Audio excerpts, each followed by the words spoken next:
ඉන්නේ වනජීවි ඇමතිතුමා දකීවා සහ ජනාධිපතිතුමා මේ වීඩියෝ එක දකීවා. මේ වීඩියෝ එක කරන්නේ පරිසරයට ආදරය කරන වගේම ස්වභාව ධර්මයට සතා සිව්පාවන්ට ආදරය කරන මිනිස්සු වෙනුවෙන් විශේෂයෙන්ම මෙන්න මේ මිනිසා පේජ් එක කරන කොල්ලා වෙනුවෙන් තමයි මේ වීඩියෝ එක කරන්නේ. ඔයාලා දන්නවා පහුගිය දවස්වල සිදුවීමක් වුණා.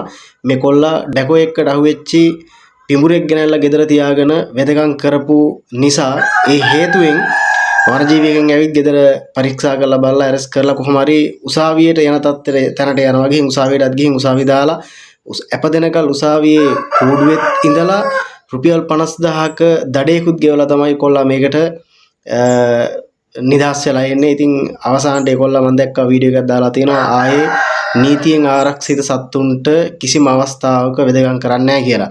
ඒ වගේම තමයි මේකෙන් පස්සේ උපාලි සන්නස්ගල සර් එකත් වීඩියෝ එකක් කරලා තිබ්බා. ඒකෙත් ඔහු කියන්නේ ආයෙ මින් පස්සේ නීතියෙන් ආරක්ෂිත සත්තුන්ට වෙදකම් කරන්නේ නැහැ කියන එක. හැබැයි එතනදී උපාලි සන්නස්ගල සර් පොඩි මොටිවේෂන් එකක් දෙනවා. එහෙම කරන්න ඒවා අපි කොහොම හරි මේකට හරි විදියක් හදාගෙන මේ වැඩේ ඉස්සරහට කරමු කියන එක. ඉතින් ඒකත් මම දැක්කා කොල්ලගේ මූණෙන් කියන්න පුළුවන් පොඩි මොටිවේට් එකක් ආවා එකෙන්. ඉතින් ඒක හොඳ දෙයක්. හුඟක් මිනිස්සු කරන්නේ ගෙදරට ආවයින් පස්සේ පොල්ලක් කරන් ගහලා මරලා දාලා විසිකලා දාන එක. ඉතින් ඒක එහෙම නොකර මේ කොල්ලා ඒකොල්ලගේ සත්භාවයෙන්ම ගිහින් හුඟක් ගෙවල් වල ආපු සත්තු සර්පයෝ අල්ලගෙන ඇවිත් නිදහස් කරනවා.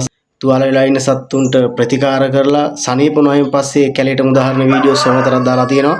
මෙන්න මේ මිනිසා කියන පේජ් එකට ගියායින් පස්සේ ওই කට්ටියට බලා ගන්න පුළුවන් මේ කොල්ලා කොච්චර උග්‍ර විස සහිත සර්පයෝ බේරගෙන තියනවද. ඒ වගේම උන්ට ප්‍රතිකාර කරලා තුවාල වෙච්ච සත්තුන්ට වනයේට මුදා හැරලා තියනවාද කියන එක. එතකොට මම මුලදීම ඉල්ලනවා මේ වීඩියෝ පුළුවන් තරම් ෂෙයා කරලා දෙන්න. මොකද මේ වගේ කොල්ලෝ ගොඩක් ඉන්නවා ලංකාවේ. මේ නිකන් අපරාධේ මැරිලා යන්න ඉන්න සත්තු අල්ලගෙන ඇවිත් වෙදකම් කරලා මේවා කරලා කැලේට නිදහස් කරලා දාන මිනිස්සු ඕන තරම් ඉන්නවා. ඒ මිනිස්සු වෙනේ මොකක් හරි නීතිමය ක්‍රමවේදයක් හැදෙන්න ඕන. මොකද ඒ මිනිස්සු සත්භාවයෙන් මේ වගේ වැඩක් කරලා ඇත්තටම කැමති නෑ කවුරුත් උසාවිය වලට යන්න පොලිසිය වලට යන්න. ඒ වගේ දේවල් නේ. ඉතින් මේ කොල්ලට තියෙන ප්‍රශ්නෙත් අන්න ඒක තමයි. කරන්න කැමති මේ වැඩේ ඉස්සරහට හරියට නීතිමය ප්‍රතිපාදන තියෙනවා නම්. ඉතින් ඒකයි මම කිව්වේ මේ වීඩියෝ එක පුළුවන් තරම් ෂෙයා කරන්න.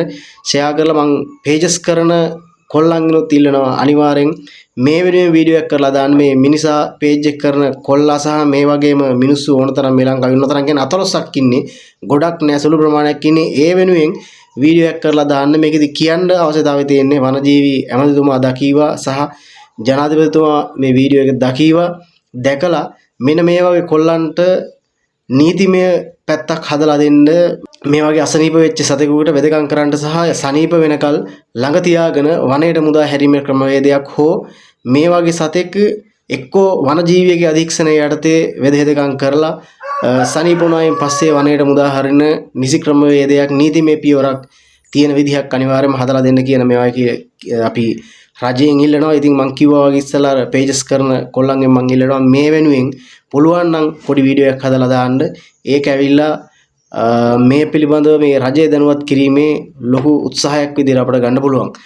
ඉතින් එහෙමනම් විශේෂයෙන් කියන වීඩියෝ එක ෂෙයා පාරක් දාන්න අනිත් අයටත් දැනගන්න. මොකද මේවා ඇත්තටම මේ වගේ දේවල් කරන මිනිස්සු අඩුයි. ඒ හින්දා මේ වගේ දේවල් අතාරින්න හොඳ නැහැ. මේ වගේ දේවල් කරන මිනිස්සුන්ට පුළුවන් තරම් සපෝට් එකක් දෙන්න ඕනේ.